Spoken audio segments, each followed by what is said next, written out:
of June. Can you believe it? Half the year. And there are no apologies, as I know.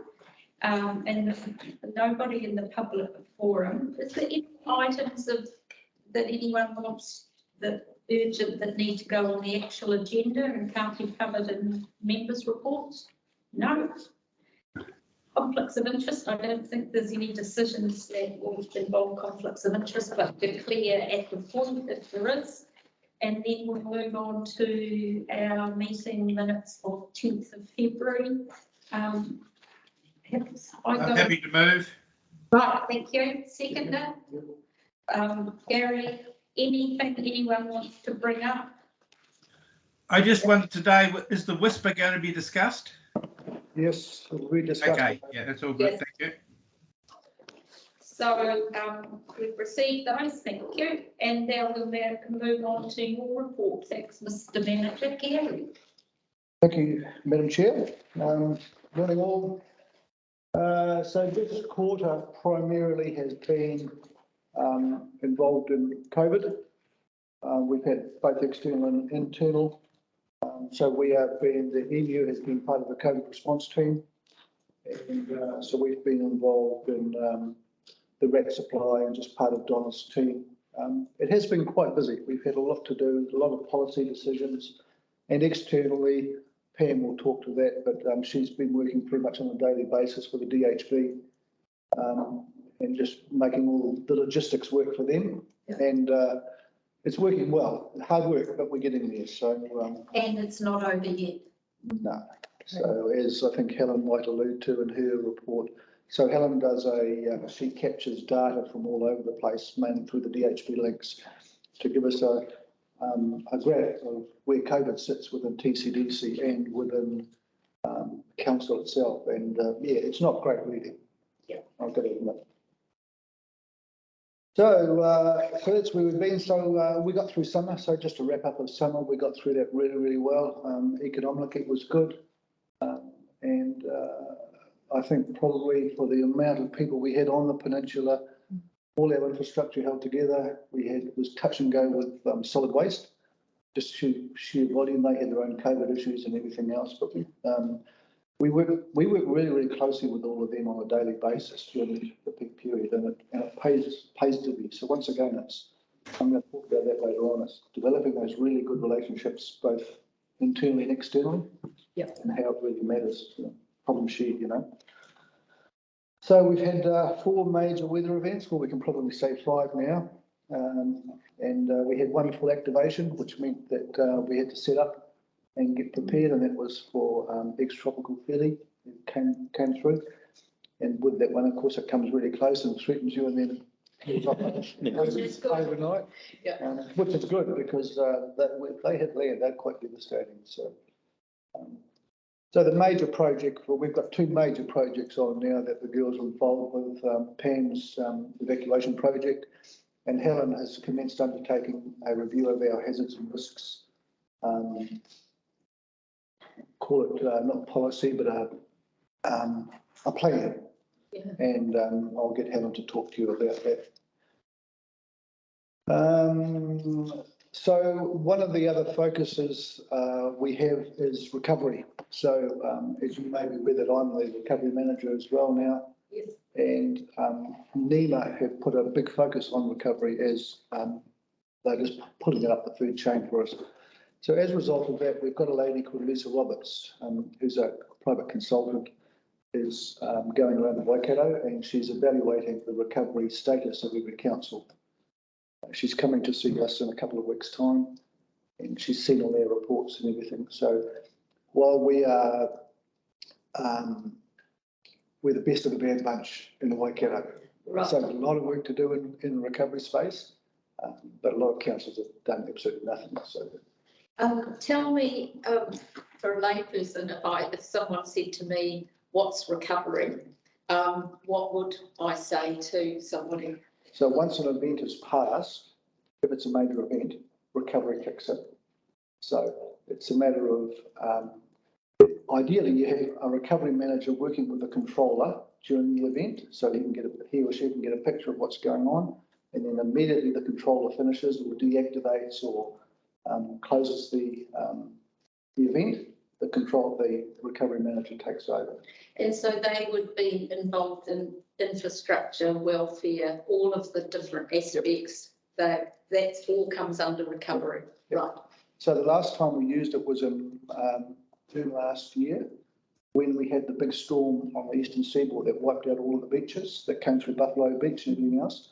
So what we did there is, as soon as the event was over, we activated a recovery plan, and we went up there and sat with the team up there, and I think you, as a councillor, you saw it all. So we came looking for, I think, a couple of 100,000 Yes. extra, and we came in well under budget in terms of it. So it's just about planning. A simple thing like getting one contractor to do a whole lot of work instead of 10 contractors to do all that sort of stuff. Yeah, so that's it. It's about taking over once the controller's done his job. Oh, thank you.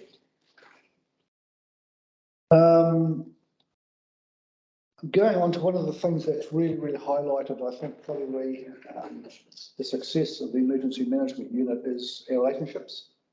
And it was borne out, or it was brought home. We had 20 emergency management managers on a 2-day tour of the Coromandel a few weeks ago. And as we went around and we spoke to everybody and then interacted, those that didn't know us commented that you've got it sussed because of our relationships. And when you boil it all down, we cannot be successful without those relationships and being very, very strong. I think that's probably one of the strengths that EMU's developed right across the board. Pam with her community response groups, it's almost on a personal level now. She's got every single one of them sussed. Helen with all her training and all her links with welfare, MSD and that. So I just want to highlight in this report that we've been very successful at it. It's subliminally, it's probably a lot of hard work and a lot of meetings, but yeah, it's paying real good dividends. And it's no problem to pick the phone up and hit if you want. The trifecta, we got involved, as you well know, in the trifecta, which is the review of the emergency management bill. We put a submission in on behalf of council and an emergency management unit, and we had a hearing with the minister. Because you attended that, I think, didn't you? No, I couldn't. Wasn't there, Sandra was there? Oh, yeah, you say that's right. And that was very successful and quite robust. And one of the other things that we'll get to talk about is, we might as well do it now, is during COVID, between all the disruptions, Helen and Pam got their heads together to discuss how we could better work remotely if we had to have 100% remote. So just walk us through that, Helen, as to how it all. So the original COVID activation in 2021, just getting my head around it. 2020.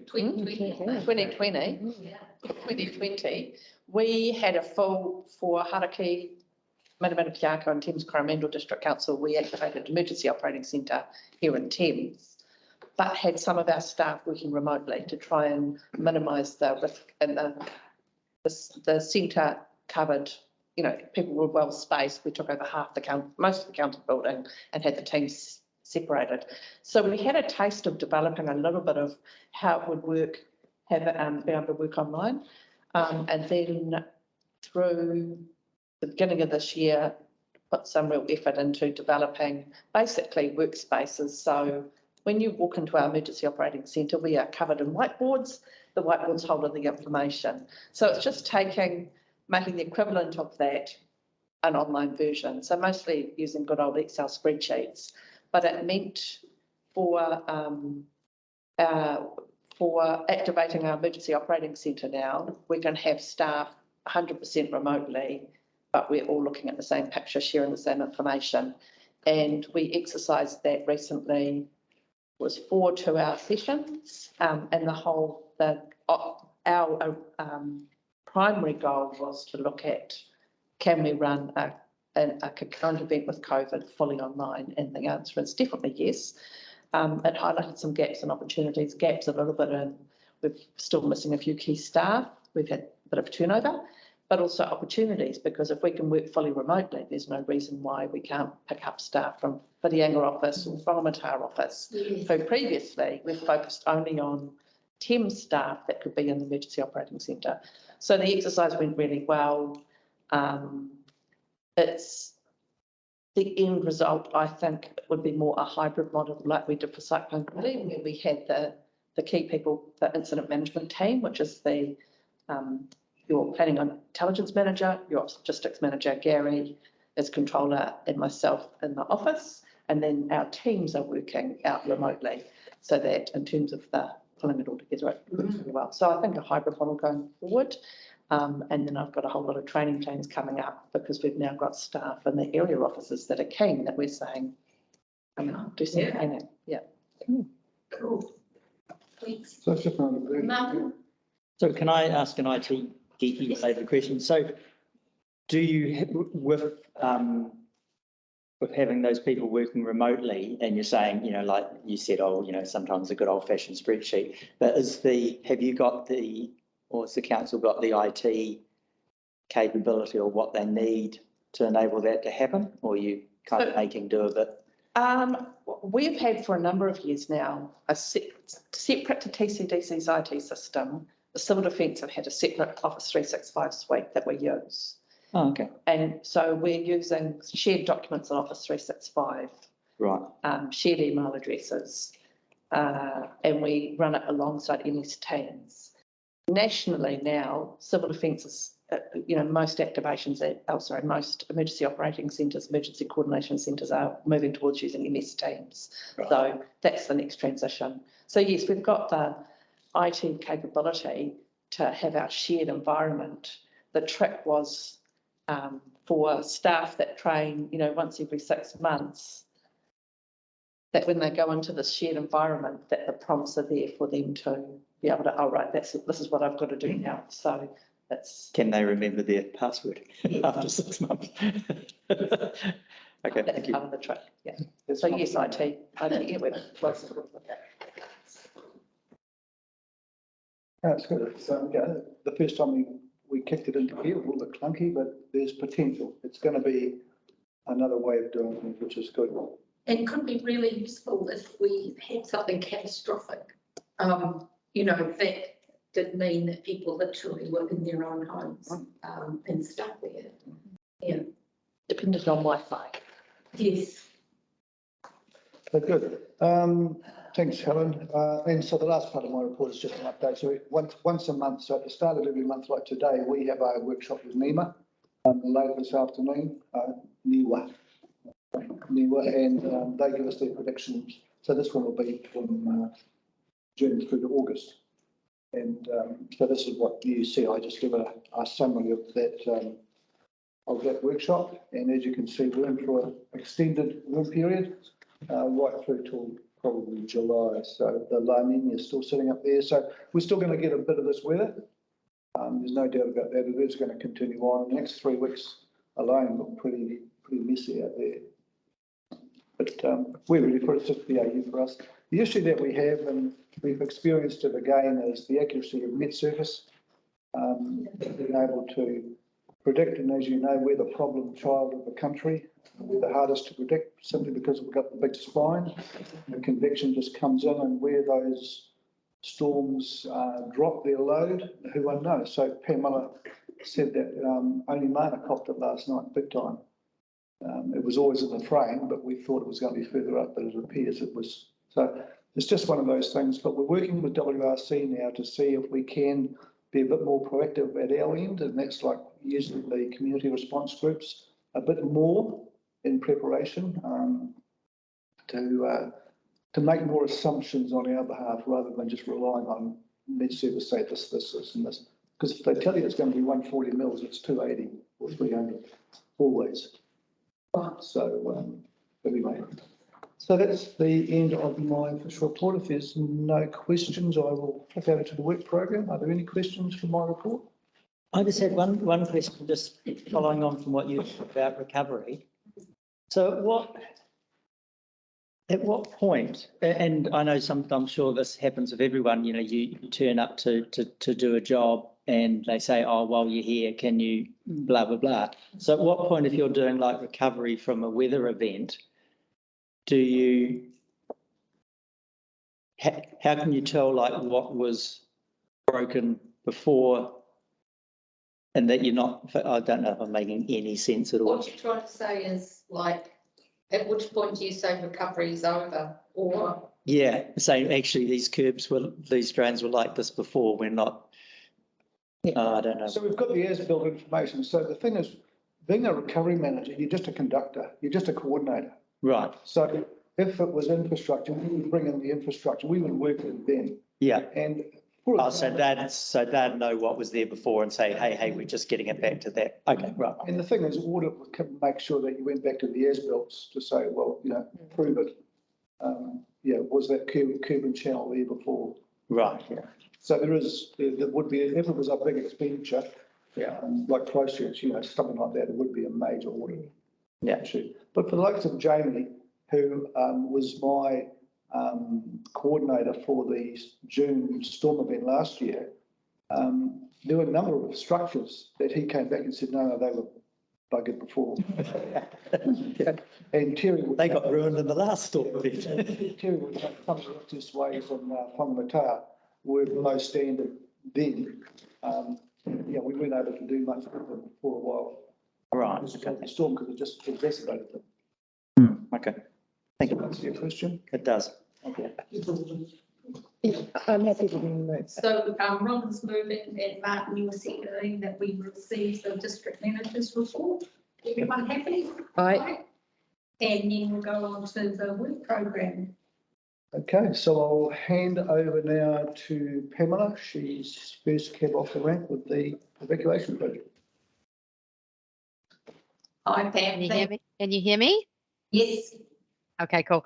I've just sort of listed all my bits in the work program. I'm just going to talk to that if that's okay. Yes. Or do you want to just follow the work program? We might jump in. No, just talk to it. You go. Okay, cool. So it's not on the work program, which is helping with the COVID response. Like Gary said, it's daily communications with the DHB, and the DHB and Te Korowai in our district have worked really well together. Biggest part of helping them is just ensuring that wherever they need to test or vaccinate or set up a bit of a drive, that I make sure they have the place to do it. That's access to keys and toilets and etc. In the beginning of probably this quarter, there was a lot of jumping around, so lots of changes because everybody was just trying to get their flow, especially when the rat distribution started.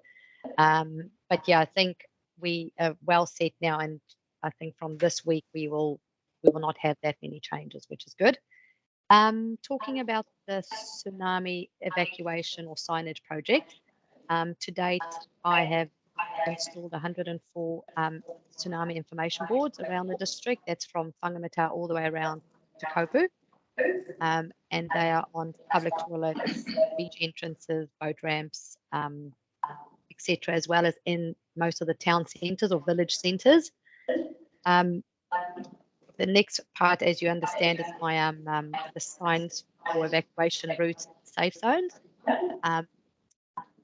The first 5 communities have been identified, and that is Tairua, Pauanui, Hot Water Beach, Cooks Beach, and Hahei. I've worked with the roading team on identifying exactly where they need to go.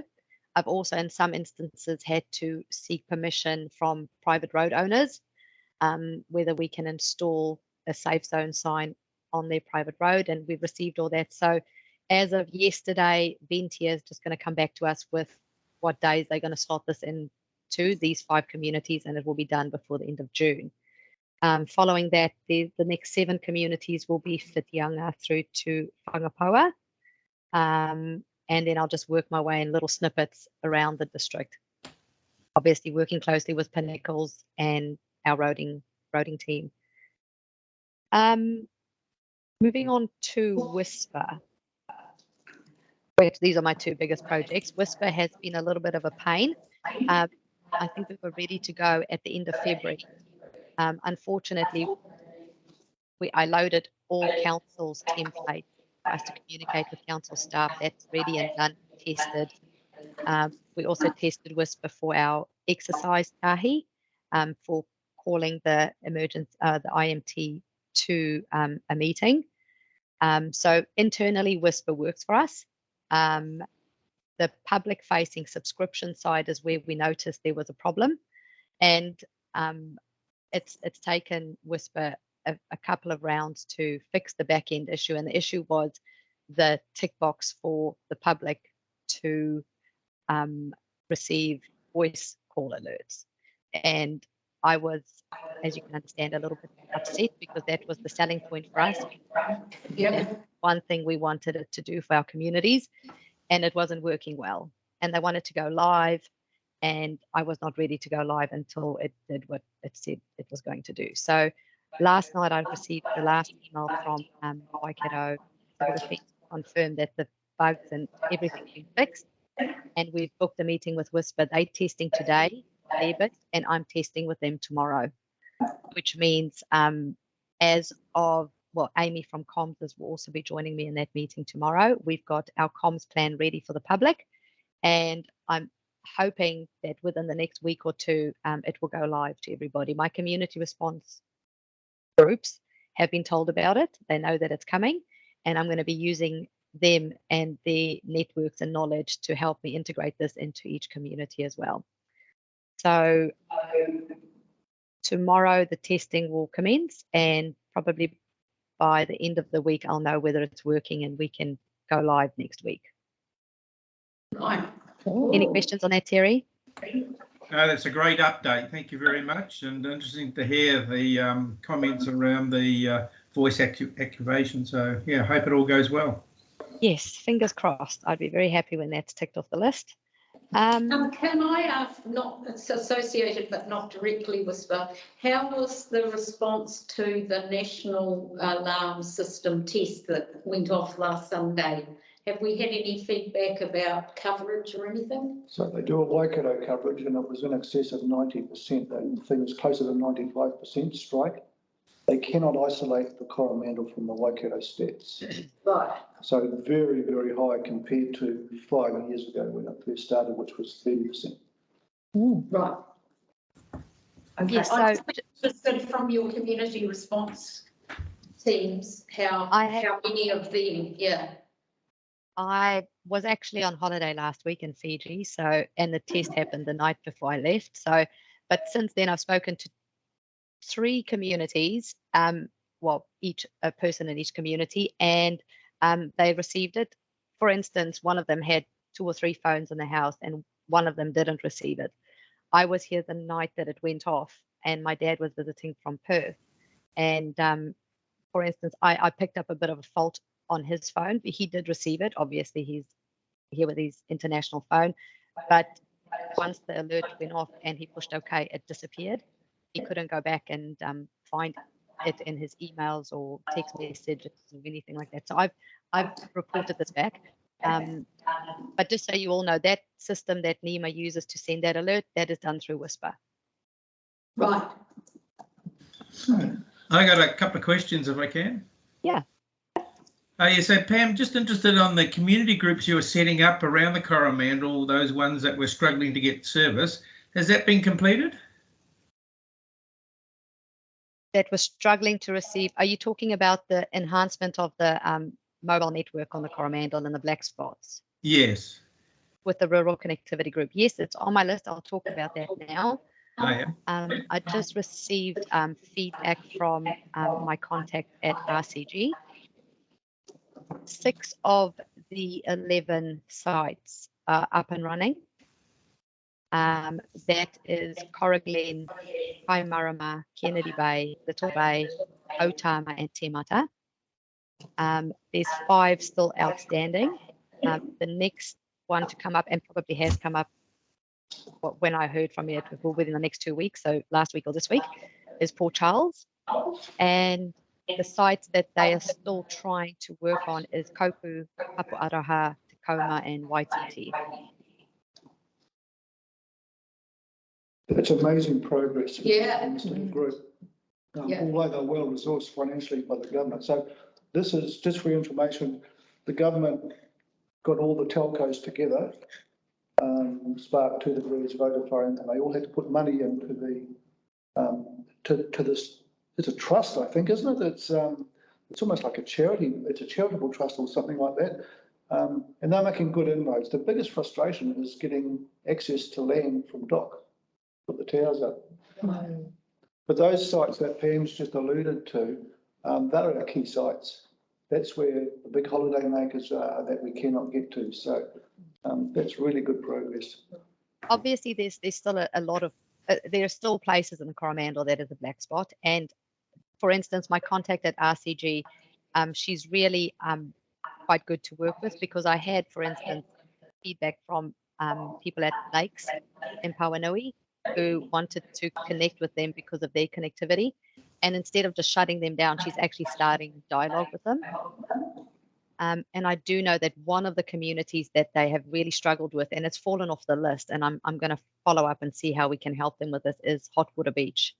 That is an area that really struggles and has really good big holiday population numbers, and we really need to see how we can help them get that off the ground. And I think it was landowner issue and finding a place to put up a tower. So yeah, good progress on that front. Moving on to the next thing, which is ensuring that we have EOCs or ICPs, incident control points, or civil defence centres ready to go. I am planning to do a stock take of the civil defence centre sites over the next 2 months. We've got 6 identified sites on the district, and each one of these sites has a mobile sort of wheelie bin with like a starter pack to get a defence centre going. I need to just go and do a bit of a stock take on that. And with regards to communications and public education, 2 of my areas that I'm working on is the making sure that we have good enrolment for Shakeout this year. Every year we increase our numbers, which is really good. It's on the 15th of October at 9:30, and then working closely with the comms team to do really good comms around the DCDC alerting tool that will go live soon. Yeah. So those are the 2 areas that I'm working with them on. Community response plans. I had a little bit of a stall, obviously, with COVID and getting to all my communities. But to date this year, I've completed 8 community response plan reviews. That would cover Te Puru, Papu, Te Mata, Kirita, Colville, Port Charles, Coromandel, and Pauanui. And I am looking to meet with Matarangi and Kotunu, Opido Bay this month. I'm just waiting for those groups to come back with a suitable time for me to meet with them. This will be first face-to-face meeting in a long time, which will be nice. And following that, my next focus is going to be Kuri, Matatoki, and Hikapaya. I want to see how I can engage with the rural community. To date, it's been a little bit hard or difficult because they know how to look after themselves, and it's such a tight community. But I'm going to work with Leanne at FENS.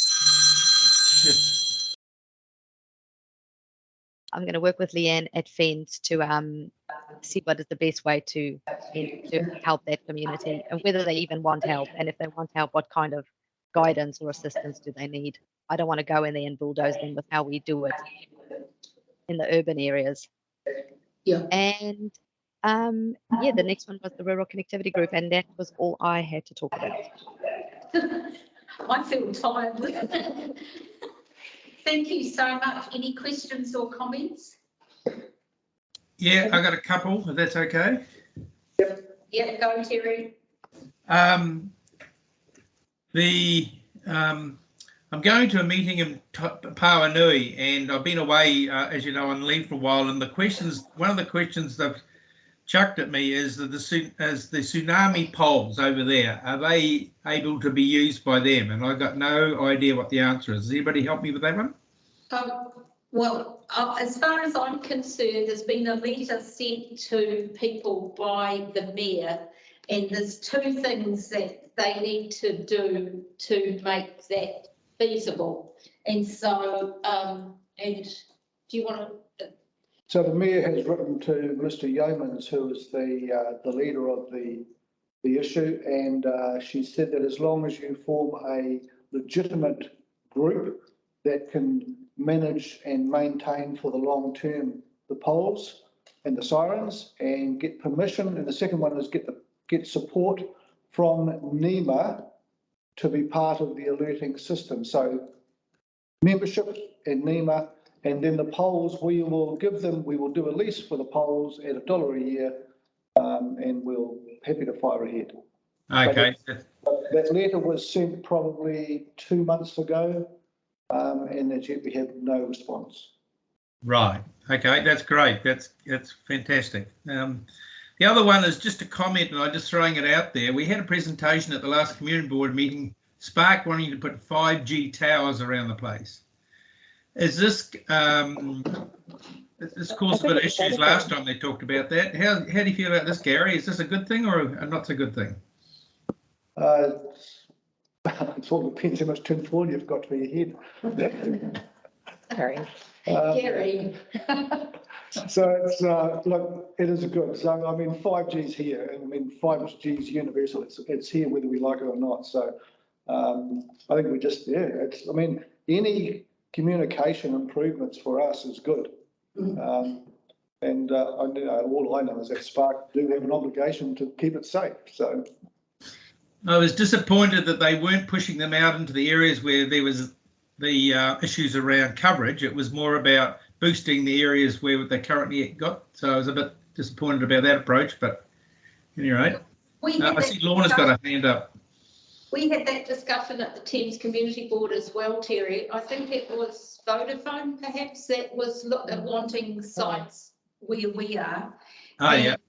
And they were clear that it was about coverage, and the rural challenges were being covered by what we talked about before in terms of the rural trust. So they were clear about that. Yeah, because 5G technology is great at having, if you like, a wider pipe to push way more data out, but it's not as good as, it doesn't go as far coverage wise. So they're saying in Auckland, potentially just to get 5G across the whole of Auckland, there'll be dozens and dozens of new masts, which won't increase the coverage, but will increase the amount of data that can be downloaded. So on a place like the Coromandel, in some places they just won't put a 5G tower because it might only cover a few dozen properties. So it's Right. So it's designed for density. Is that the layman's absolutely. Perfectly put, Madam Chair. And does that affect the technology with the phones? With the type of phone you need, etc.? No, all modern phones will pick up 3, 4, 5. they reckon that within 2 years there'll be no landlines left anyway. So they will be disconnected. I checked mine too. You did right. It was Vodafone who came. Yeah, not Spark. You did right. Yeah. Any more questions, Terry? Yeah, the last one's the sandbags. How the sandbag issue been sorted out, Gary? Is all the sandbags left at Whangamata theirs? So we've distributed all the sandbags that we need to distribute. The remainder at the Whangamata depot will be opened and spread around the depot to rehabilitate that. It's just a matter of working with the school groups and getting the availability to get it done. So it's a work in progress. Pam, have you got anything to add to that? Yes, I've been struggling to get hold of my contact at the school, and it's been at the bottom of my to-do list, to be honest. I do have the ability to move a few more sandbags to Pauanui, which I'm hoping to do with one more truckload. I just need to get someone to stack them because I'm not doing it. They're heavy. Okay, thank you. Martin. So I've just got a question around on the work program. Under the actual column, there doesn't appear to have been any money spent. So our budgets are not accurate because we've had quite a change, like the budget's been reviewed. Yeah. Because we are very, very low low cost for council. They are not accurate. We'll try and get them updated because the next report will be the new financial year. Yep. So we'll try and get that, but that's my fault for not having them. Otherwise, I was just going to be really impressed about how you've got all these community-based signs for $0. It's well done. Tuning through that budget nicely. So Cool. When you say low cost, do you mean good value for money? we are value for money. Yes. Yeah. But no, I put my hand up for that. Anything else, Mark? Robert? No. Okay, so we move on. Move on to Helen Yes. for her updates. So I've covered the exercise. In terms of training, I note in our minutes from the last meeting, I was saying that all training was online, and through when we were still in the red setting for COVID, I was doing small group training with all our EOC staff, Emergency Operating Centre staff, on the online virtual EOC. So that was completed in time for the exercise. But now we're fully back to face-to-face training for our integrated training framework courses in Hamilton. So we've got quite a few staff now filtering through the series of courses, which is intermediate and then function-specific courses. So that's really exciting. And we run a foundation, which is the half-day induction for all new staff in Thames, which also includes an invite to Higgins, which is our Waka Kotahi contractors. We had 3 on the last course, and I think there might be 10 on the next course. They're really supportive of getting their staff through the training. Oh. Yeah. And Ministry of Social Development are the other ones we partner up, but the invite is sent to the other emergency services and Waikato Regional Council because it's easier for them to put their people through our Thames course than make them go to Hamilton. So we're running that foundation course at the moment monthly, just to do a bit of a catch up. We did trial it online, but I think it really didn't capture people's the nuances of how civil defence is really, really important in our Thames Coromandel area. Yeah. If you're on the flat, it floods. If you're on the hill, it slips. The Pam has mentioned the Civil Defence Centre and Incident Control Point. She's going out and looking at the materials in the bins. I'm doing a similar, but going out and looking for and training up people. So went to Whitianga last week and talked to the council staff about what we call incident control point training. So when there's an incident or an event, how they collate the information into that office. And without communications, if Wi-Fi or internet mobile connections down, they can radio through that update. So it was the incident control point training for probably a third of the staff in the office, and then radio training for half a dozen. So that same training I'm taking to Whangamata office in Coromandel. So that's good to be out and about again. The community has a risk, the community risk assessments. So that from a Waikato-wide level, they're doing a Waikato-wide hazard and risk assessment, which is scenario-based. So they look at if there is a tsunami earthquake situation, what's the likelihood and consequence and impacts. And so the work I'm doing is much lower level, and it's community by community, looking at the demographics of the community. And then we know our area is, all of the communities are have the risks, similar risks in terms of earthquake, tsunamis, storms and floods. But what's the particular focus of that community? What's their worst risk? What are the consequences of that? And then starting to have conversations about mitigations. Are there any in place? Now, for all communities, the key mitigation is those community response plans, because quite often it's having some public awareness or community awareness of their risks, and the community response plans go a good way towards that. So I've got a first draft in a meeting initially with Fire and Emergency New Zealand. I've got a couple of people within there that I'm sitting down with because they've got the best understanding of the risks of our communities. So does hazardous substances come into that? Yes. So, like Kopu, I don't know what's out there, but I imagine. All of those ones. Yeah, right. And a meeting with Mitchell Front in terms of that, what are the economic consequences for some of these communities as well. So it's not just, the physical environmental hazard, it's looking at other hazards as well. So that's work in progress.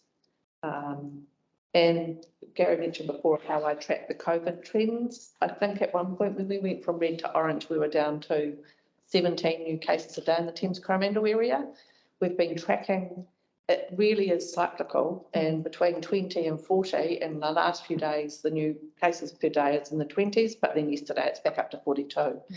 And just from talking to people, but also I heard DHB comment on the similar thing before, that the initial trend was through the school-age children and their families and their contacts. So the initial red trend were those sort of people getting COVID, whereas now it's slightly more the vulnerable. So, there was more cases in Richmond Villas over the last 3 weeks than there had been the whole time up to that stage. So we're starting to get the people that have been really good about protecting themselves, who are now out in the community a bit more. I think those are the ones that it's starting to impact. So that's not data-based, but more, subjective conversations. So we're just keeping still an eye on that. What's your sense of underreporting? Oh, totally, totally underreported. Right. So DHB have said maybe a quarter of cases are reported, and it could be even less than that, Right. because, It's about 80%. a combination of that and the fact that people are using RAT tests. So even DHB say that the RAT tests, it's day 3 of being symptomatic that you'll start testing positive. So people are symptomatic, take their RAT test on day 1, it tests negative, and therefore they haven't got COVID. Right. Whereas the RAT tests are day 3 and day 5 of your symptoms. Yeah. So it's misuse of the RAT tests. It's